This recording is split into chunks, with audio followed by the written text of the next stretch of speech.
Hi everyone, this is Dom from Tech Advisor here for another unboxing. What I have here is the Xiaomi Mi 9T, so we're going to take a look at it. Okay, so the first thing we need to know about the Mi 9T is that the naming is a little confusing for this phone. I often moan about confusing phone names. This is a really bad case. So if you're in Europe, I haven't cut that at all, that hasn't worked. Let's try that again. If you're in Europe, this phone is coming out as the Xiaomi Mi 9T. It's already out in Spain and France and Italy, I think. We're hoping it's going to come to the UK, but that hasn't actually been confirmed. But this phone actually is already out in China and has been for a little while as the Redmi K20. There's also a Redmi K20 Pro version, but there's no Mi 9T Pro yet, though there probably will be. Even more confusingly, it's actually rumored at the moment that the same phone, or one of the two models, might come out in India and some other markets as the Pocophone F2. So we might be seeing like the same phone come out with three names. It is a lot to take in. I'm going to try and treat this as a part of the Mi 9 family, which is how it's being pushed in Europe and the UK if it comes to the UK. So I'm going to talk about it mostly in terms of that stuff. But yeah, if you've heard of the Redmi K20, this is the exact same phone as the K20. And it may or may not be what the Pocophone F2 ends up being. Okay, so here we go. Let's get a look. Okay, so let's get the phone itself out first. So here we have it, the Mi 9T. Handy cheat sheet with the specs for me. So yeah, we'll run through this in more detail, but we've got a triple rear camera setup, familiar for the Mi 9, 6.39-inch AMOLED display, familiar from the Mi 9, big 4,000 mAh battery, which is nice, and a mid-range chip. So this is not packing the Snapdragon 855, that kind of flagship spec. And we can see the back. I will revisit the phone in a second. Let's just run through everything else we've got in here. So this feels a lot like it's going to be a case. If I can get to the case. Yeah, a very nice, actually that is a nice case. That's a very, very nice like plain black finish, but it's got a nice sort of matte soft touch to it.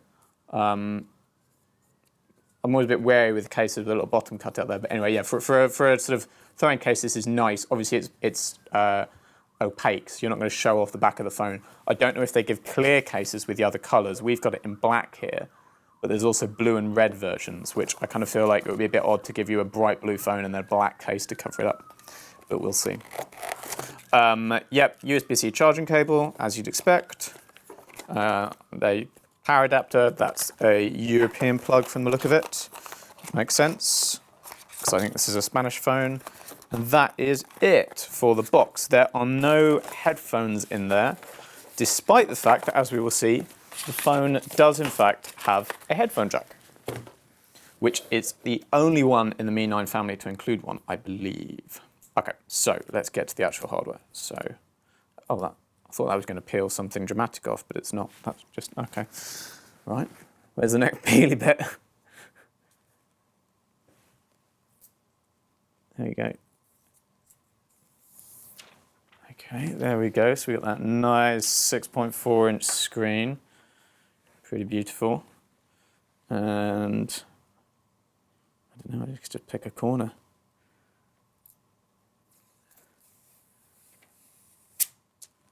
Oh, God, oh no, it's stuck.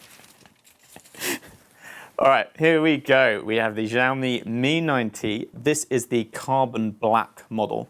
So you can see it's got that sort of carbon fiber sort of line dotted finish going across most of the back. And then this nice effect where that kind of runs around the edges, but less so in the middle. It kind of slowly edges into a deeper black in the middle of the body, which actually that's a nice way to do a black phone. Black phones are, I find them a bit boring now maybe, but that is a nice one. You can also get it in Red Flame and Glacier Blue, I believe are the color names. They're also, again, they're bright red and bright blue, but they've got a little sort of finish to them, so they catch the light in interesting ways, in the same way a lot of the sort of, like Honor has been doing with a lot of its phones, that kind of finish under the surface of the glass. So yeah, I mean, I think black is probably the least interesting of the three colours. But yeah, no, this looks really nice. So we've got the triple camera setup on the rear with the 48 megapixel main shooter, headphone jack already mentioned, USB-C charging, obviously, SIM traits, dual SIM as you'd expect, and then a nice red accent on the power button, which is always a sort of nice touch, that little detail I like. Otherwise, yeah, it's a very, simple-looking phone from the front, obviously. But, yeah, that's an attractive bit of kit, especially for the price. This is, as we'll see, it's sort of mid-range specs, well, fairly good mid-range specs. But pricing-wise, it's €329, I think. So if you're in the UK, we'd probably be looking at a price somewhere around £300. Or, if you import it right now from Europe, you'll be looking at somewhere £300, £350 probably, which is pretty competitive given the specs we're going to get. Okay, so let's go through setup. Hopefully this isn't going to turn out to be in Spanish or something. There we go, English, that's what I like to see. Okay, so we will already notice we have the lovely full screen finish at the top. There is no notch, there's no cutout, there's nothing like that. I'll just run through setup quickly and we'll skip through that. Okay, so there we go. This is pretty much set up. It is doing the final stages. Loading apps, we'll see how long that takes. Yes, this is running the new, the new Mi UI 10, sort of Xiaomi's Android overlay, which actually I'm not that familiar with. I've not used many Xiaomi phones for long, so I'm curious to see sort of what it feels like to use. I didn't use either the Mi 9 models myself.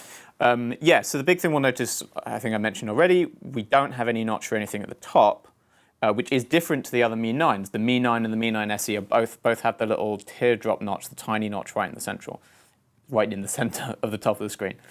Instead, what we've got with the 9T is we have a pop-up camera up here. So that's a 20 megapixel selfie camera that will slide up out the phone. Which it's not the first Xiaomi to have that. I think the Mi Mix 3, I want to say, is the phone that had that, the Xiaomi that introduced that. Don't quote me on that. But yeah, here we go. I don't know where it's gotten that time from. That's completely wrong. But yeah. Okay, so we get into the phone. Yeah, so I mean, it looks nice. You'll see like the blacks are very black on here, down that corner and that kind of thing. It's an AMOLED screen. If you look at the specs, you might think it's the exact same as the regular Mi 9, because it's 6.39-inch AMOLED. They are actually slightly different. The regular Mi 9 is a super AMOLED, whereas this is regular AMOLED. And so there's going to be small differences. This supports HDR. The Mi 9 supports HDR10. This has Gorilla Glass 5 protection on the front. The regular Mi 9 has Gorilla Glass 6. So you're seeing a slightly different panel, and there's a slightly different level of protection, and the quality maybe isn't going to pop quite as much. But still, it's a very nice screen, and actually for the price, you're not going to have much to complain about, basically, in terms of what we look at the front. Let's see if we can get that selfie camera going. So we can, yep, fine. Okay, come on. Okay, ready for a horrible selfie. There we go. Oh, there's a noise too. Okay, there I am. So it should slide back and forth as we go. Oh, it lights up as well. Look at that. There's a little red glow to it as it comes up. I've not seen that before. I don't know if the Mi Mix before did that. I hope you can turn the noise off. But I do quite like the glow. So yeah, that's one of the big differences you're getting in this. You're getting that full screen effect, which again it's not the first phone to do it. It has mostly been higher priced things that have had that so far. Not exclusively, but it's always nice to see something down at this kind of 300 price range that lets you have this total full screen experience without much compromise elsewhere. Going back, we'll do the rest of the camera stuff while we're on it. As we can see, we've got 48 megapixel mode there. So that is taking advantage of that full 48 megapixel main shooter. The other stuff we've got is we've got a wide angle. So punch in and out of the wide angle. And we've also got, I think it's a 2x zoom. Oh, no, that's not. There we go. 2x zoom. Yeah. So it's a 2x optical telephoto zoom lens. I'm not sure which way around those are. But yeah, it's a very similar camera setup to the other Mi 9s. I think these are the same lenses as the Mi 9 SE, which is the cheaper model. It's a similar setup to the regular Mi 9, but the regular Mi 9 has just higher megapixel counts on these two lenses. And I suspect there's some other sort of differences that are harder to read through in the specs. So you're not going to get quite the same camera performance as the Mi 9, but it's pretty close. And again, a triple lens camera with zoom and telephoto around this price, really, really solid. That's really impressive. The rest of the specs wise is a Snapdragon 730, so that's a mid-range chip. Again, not the 855. If the Mi 9T Pro ever turns up, that runs on an 855, the sort of top of the line Snapdragon chip. And then you get 6 gigabytes of RAM compared to 8 in the Mi 9, and a choice of 64 gigabytes or 128 gigabytes of storage, which is going to be plenty for most people. Otherwise, there are some other like little differences from the Mi 9. I mean, the welcome one is a headphone jack. This is the only phone in the Mi 9 range that comes with a headphone jack. I'm still a sucker for a headphone jack. I use wireless headphones all the time, but I just love that security of knowing that worst case, batteries die, I can plug in and everything will work. The other thing is charging. There is no wireless charging in this, even though it's got the glass back, even though the Mi 9 had the wireless charging. It's wired only, but it's 18 watt fast charging. So again, that's not the fastest charging in the world, but it's fast. I'm not sure what numbers Xiaomi is quoting in terms of what kind of charging speed you're going to get, but you are. I would expect you to be able to sort of get something in the region of half the battery capacity in half an hour, something like that. So if you are, yeah, it is solid fast charging, just not top of the line, but good for this price point. And the other perk is actually the battery itself. It's a 4,000 milliamp hour battery, which is really good, and also quite a lot better than the Mi 9 or the Mi 9 SE, which are, the SE is 3,000-ish, and the Mi 9 is 3,300. So this is the biggest battery in the Mi 9 range.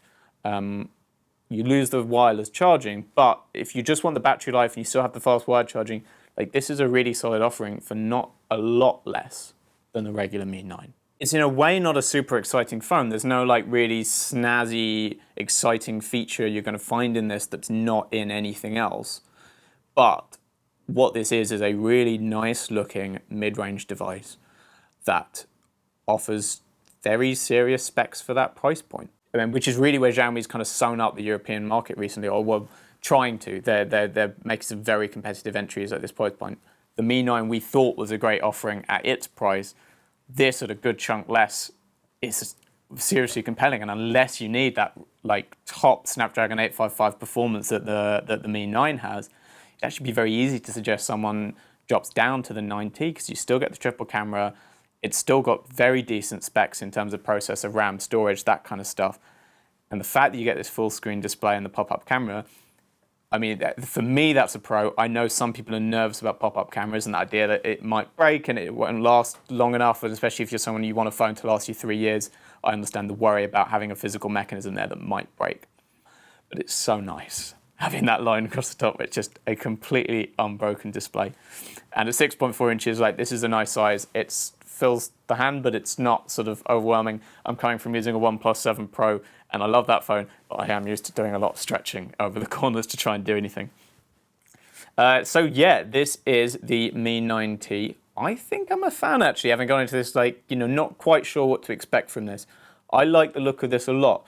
We don't know if it's coming to the UK. It probably will, but officially nothing has been confirmed yet, including pricing. It is in Europe at 330 euros. I think that's for the base model. I'm not 100% sure.